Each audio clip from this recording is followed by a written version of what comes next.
이런 가운데 어제 대선 출마를 공식 선언하면서 대선판 한가운데에 뛰어든 인물이 있죠. 바로 한덕수 전 총리입니다. 이제 이 한덕수 전 총리와의 단일화도 관심이 모아지고요. 한 전 총리의 어제 첫 행보를 좀 보였는데 출마 선언 이후 광주 5.18 민주묘지를 참배를 하려고 했지만 참배하지 못했습니다. 당시 모습 잠시 보고 오겠습니다.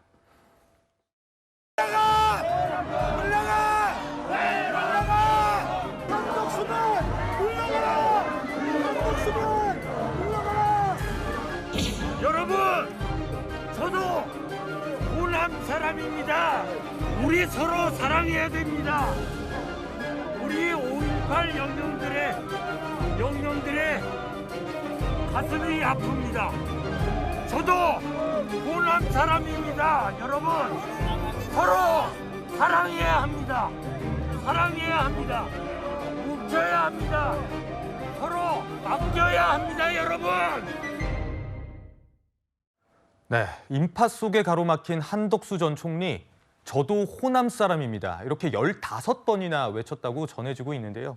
최 교수님, 이게 전북 전주 출신이잖아요. 그래서 아무래도 좀 호남 표심을 공략하려고 한 것 같은데 이 장면 어떻게 보셨습니까? 좀 별 의미가 없을 거라고 생각해요. 예. 그러니까 뭐 논란도 좀 있죠. 호남 출신이라고 하는 게 저기서 저렇게 열심히 얘기하시는데 예전에는 또 아니라는 얘기가 있었다는 그런 논란도 있고 이래서 뭐 진심이 있는지는 잘 모르겠습니다만 개인적으로 호남 출신이시니까 호남 사람을 얘기하셨죠. 근데 저게 지금 그 광주의 5.18 그 국립묘지에서 저렇게 하는 거 이런 거는요. 호남 분들의 입장에서는 실제적으로 계엄을 경험했던 도시 아닙니까?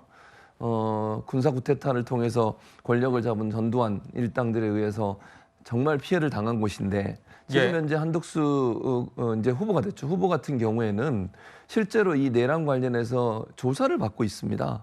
그런 부분들에 대해서 호남에 있는 분들이 어떤 생각을 할까? 이걸 생각해 봐야 돼요. 내가 호남 사람이다 이래가지고 해결될 문제가 아니라는 거예요. 그리고 내란을 이게 정리하는 과정 또 이 탄핵 과정 이런 과정에서 윤석열 전 대통령을 옹호하는 듯한 태도를 보인 것 이런 것도 문제가 되고 헌재 재판관들 임명 안 한 것도 헌법 위배라고 보는 것이고 이런 부분들이 사실 광주에 있는 시민들에게 도저히 5.18 영령 앞에 참배를 할 수 없는 사람이다 이런 판단을 했을 거라고 생각해요. 근데 그걸 넘어서는 방법이 나는 호남 사람입니다 이걸로 해결할 수 있는 문제는 아니거든요.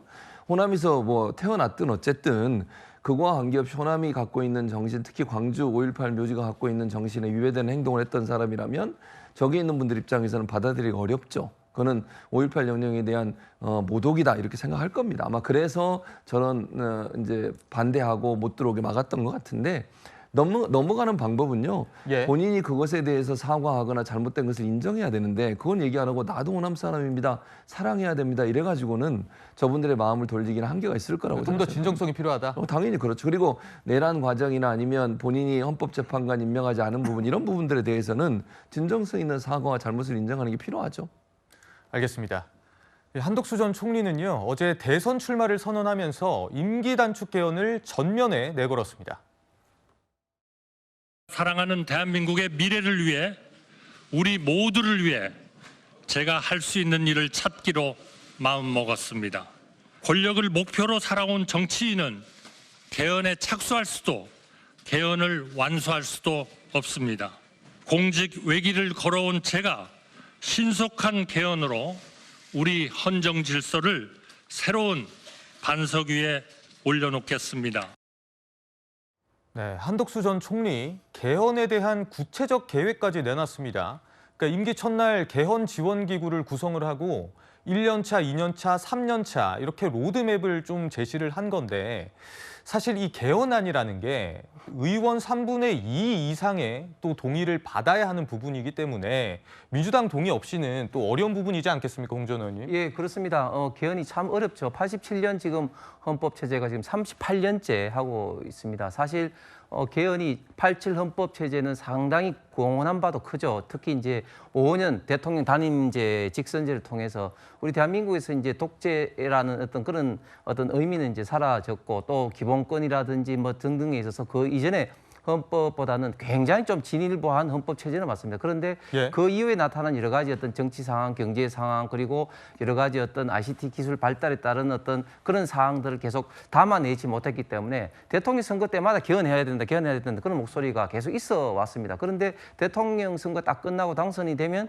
개헌 이슈가 블랙홀이 되기 때문에 아무도 그런 어떤 개헌을 추진하지 못했습니다. 그런데 이번 같은 경우는 저는 정대철 헌정회장을 비롯해서 많은 과거 어떤 그 출신들을 비롯해서 지금 현재 민주당에서도 개헌에 상당히 뭐 겉으로 이야기는 하지 않지만 동조하시는 분들도 많이 있습니다. 예. 그렇기 때문에 저는 이 개헌을 토대로 해서 어떤 권력 관계, 기본권 관계, 그리고 지방 균형 발전 관계 이런 것들을 모을 수 있는 이분이 좀 절호의 기회다 이렇게 절호의 기회다? 합니다. 아니 4월 3일 정대철 회장이 이재명 후보에게도 전화를 했답니다. 그때는 찬성을 했는데 4월 4일 헌법재판소 탄핵 인용이 되고 난 다음에는 완전히 생각이 달라졌더라. 이런 이야기도 언론에 했거든요. 그래서 저는 이 이슈가 진정성 있게 다가간다면 충분히 한덕수 권한대행이 지금 후보가 주장하는 이런 개헌 이슈가 굉장히 좀 파괴력이 있는 이슈가 될 것이다 생각을 합니다. 예, 안 그래도 언급해 주신 정대철 헌정회장, 오늘 오후 2시에 한덕수 전 총리가 막역한 사이로 알려져 있는 이 헌정회장을 만날 예정입니다. 2시에 예방을 해서 빅텐트와 통합내강 구상에 대해서 좀 논의를 할 텐데요. 박 대변인님, 예. 어떤 대화 구체적으로 오갈까요? 사실 지금 개헌 자체가 중대한 이런 시대적 과제 아니겠습니까? 이 개헌이라는 것이 국민적인 열망이 될 수밖에 없다라고 저는 생각을 하는 게 지난 대통령 파면 국면에서 물론 대통령의 비상계엄 자체가 극단적인 방법론이기 때문에 파면이라는 결과에 이르렀지만 사실 마찬가지로 야당의 입법 폭거와 줄탄핵 같은 것도 마찬가지로 헌법재판소 전원 합치된 의견의 지탄을 받았거든요. 그렇기 예. 때문에 정말 야당은 이 나라가 망해야지만 집권할 수 있다라고 하는 이 왜곡된 유인구조, 이런 시스템 자체를 바꾸지 못한다라고 하면 이런 비극이 반복될 수밖에 없다. 이런 심각한 문제의식으로부터 시작을 한다라는 것입니다. 한덕수 후보 같은 경우에는 공직에 45년 동안 재임을 했었죠. 그렇기 때문에 38년 된 87 체제를 정말 정통으로 겪었던 당사자이기도 하고 또한 윤석열 정권에서 3년 동안 재임을 하면서 또한 이 야당의 여러 가지 입법 폭거들을 또 정면으로 마주했던 그런 인물이기도 하지 않습니까? 네. 그렇기 때문에 누구보다 절박감을 느끼고 있을 것이고요. 그런 절박감과 함께 좀 이런 개헌에 대해서 구체적인 로드맵에 대해서 좀 정대철 헌정회장과 좀 심도 있는 논의를 나누는 시간을 갖지 않을까라는 생각이 들고요. 또한 3년 임기 단축 자체가 이 의석의 부족함을 메꿀 수 있는 좋은 무기라고 저는 생각을 합니다. 이제 민주당 입장에서도 당선된 대통령이 임기를 스스로 2년을 내려놓는다라고 하면 그런 개헌안을 받지 않기가 어려운 거거든요. 그렇기 때문에 이렇게 자기 살을 내어줄 수 있는 그런 쇄신을 통해서만 이 개헌이라는 그런 소기의 목적을 달성할 수 있다라고 보기 때문에 한덕수 후보가 적임자일 수가 있다라고 저는 보고 있습니다.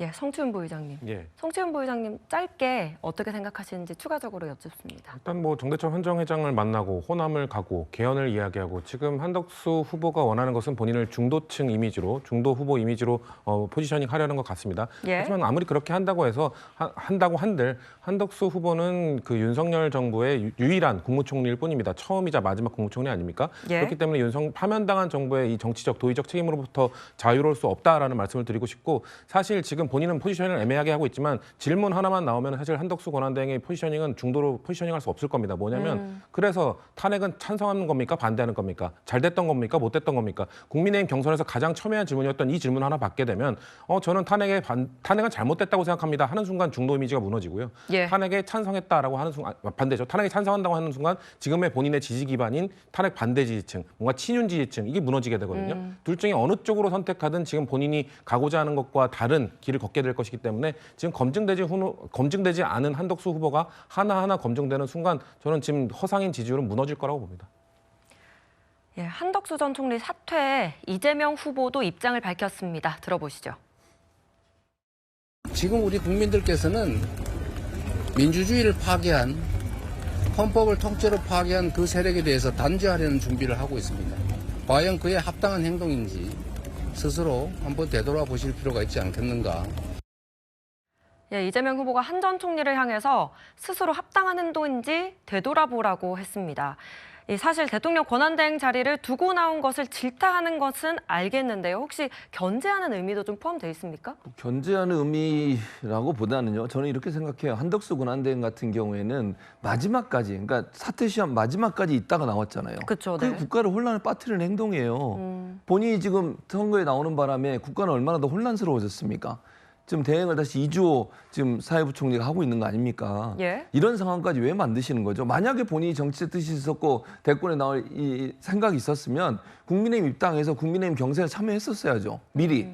저렇게까지 끝까지. 그리고 지금 논란이 되고 있는 게 그 밑에서 일했던 분들이 나와가지고 캠프에 들어가는 분도 계시더라고요. 예, 예. 그분들이 과연 그전에 어떤 행동을 했는지 조사해 봐야 되는 거 아닙니까? 선거운동 한 거 아닙니까? 혹시나? 저는 뭐 알 수는 없지만 이런 행동들이 과연 이게 올바른 행동이냐고요. 만약 본인이 대권에 나갈 생각이 있었다면 저는 미리 나와서 국민의힘 입당해서 국민의힘 경선도 참여하고 이렇게 정정당당하게 올라와야죠. 예. 가만히 있다가 무임승차하려고 남들은 다른 후보들은 3번이나 경선 치러가지고 최종 후보가 되는데 그 사람하고 막판에 경쟁을 해요? 이런 경우가 어디 있습니까, 세상에. 그러니까 이런 모습이 저는 국민들이 보기에도 좋지 않다고 생각합니다. 본인이 갖고 있는 권한대행의 어떤 권한들을 최대한 활용하면서 국민의힘이 원하는 것들을 많이 해줬다고 저는 개인적으로 판단하는데 그런 예. 과정을 통해서 좋은 관계 만들고 그럼 결국 선거에 나가기 위한 정지 작업이라고 비판받을 수 있는 거 아니겠어요. 저는 태도가 잘못됐다는 얘기를 하는 거예요. 만약에 정말 정치에 관심이 있었다면 본인이 미리 나왔어야죠. 이렇게 막판까지 국가가 대행 체제로 어려움을 겪고 있는 상황에서 끝까지 본인이 누릴 수 있는 거 다 누리고 이제 나와가지고 국민의힘 최종 후보와 단일화하겠다 이런 생각을 하는 건 국민들에게 별로 환영받지 못할 거라고 생각합니다.